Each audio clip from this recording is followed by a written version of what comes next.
Jeg synes, at Greve Gymnasium er et rigtig godt sted at være for både elever og ansatte.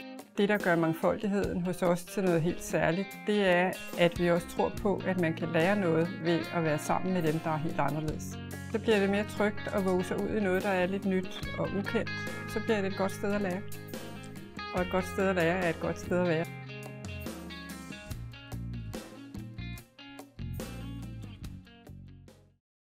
Og det, jeg lærte på introdagen, det var, at man skal være sådan lidt åben. Jeg føler, der er plads til alle. Jeg føler, der er plads til, at jeg kan have min egen mening. At jeg kan få lov til at vælge det, jeg gerne vil. Jeg synes, man bliver respekteret rigtig godt her på Greve Gymnasium. Hvis du siger, at der er for meget tavleundervisning, så prøver de at skære lidt ned på tavleundervisningen. Hvis du siger, at det er skide godt med alt det her gruppearbejde, jamen så prøver de at have meget gruppearbejde.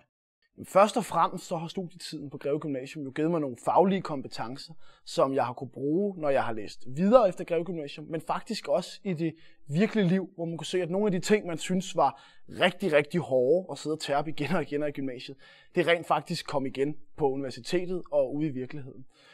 Derudover så har man jo fået et utroligt stort socialt netværk. De mennesker, jeg gik i gymnasiet med, dem jeg drak øl med til fredagsbaren og spillede fodbold med på banen, jamen dem ses jeg faktisk stadigvæk med i dag, og de er en stor del af mit private liv. Så det har givet mig noget rent fagligt, og det har også givet mig en masse socialt. Jeg føler mig respekteret på den måde, at vi er jo alle sammen lige på et eller andet sted. Altså vi kommer alle sammen med en folkeskole, og der er jo ikke nogen, der er bedre end andre her. Det bedste ved introdagen, det var, da vi skulle ned i plenum og danse sammen med alle de andre første G'er. Fordi, jamen, det der med, at jeg er ikke den store danser selv, men når alle bare går ud og danser, og man synes, det er en lille smule fjollet, og så man bare ser, at der er så mange elever, der gør det gjorde det bare fedt på en eller anden måde. Lærerne kan godt lide at tilpasse undervisningen, sådan, så alle kan følge den. Men de tager også forbehold for, at der er nogen nogle gange, som har noget ekstra energi, eller har lidt overskud i klassen. Vi har også nogle forskellige talenttilbud. Jeg går blandt andet på noget, der hedder ATU, som står for Akademiet for Talentfulde Unge. Det er et tilbud til os gymnasieelever, som har ekstra overskud i hverdagen. Vi har måske entusiasmen, og vi har lyst til at gøre noget for os selv. Der er nogle virksomhedsbesøg, universitetsbesøg.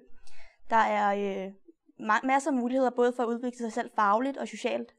Man kan sagtens klare det, man vender sig til det, og man vender sig til at planlægge sin tid altså bedre end i folkeskolen. Fordi i folkeskolen, der lavede jeg ikke halvdelen af mine afleveringer. Altså fordi at der blev ikke sådan gjort noget ved det. Der var ikke nogen konsekvenser for, at man ikke lavede dem. Her der er jeg meget sådan ops på, hvad jeg har for, fordi at det skal jeg have lavet. Mangfoldighed er vel nærmest det grundlæggende hos os. Mangfoldighed, at der netop er plads til forskellighed. At der er plads til mange aspekter. At der er plads til at være den, man er. Og det rummer de andre. Det er vel på den måde, som mangfoldighed dyrkes her på Greve Gymnasium. Jamen altså for det første, så synes jeg, det er en stor tillid fra de lærere, som spurgte mig, om jeg ville være tutor.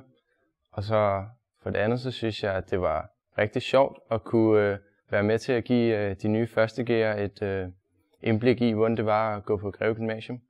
Og vise dem lidt rundt og være med dem på den der gåtur til stranden.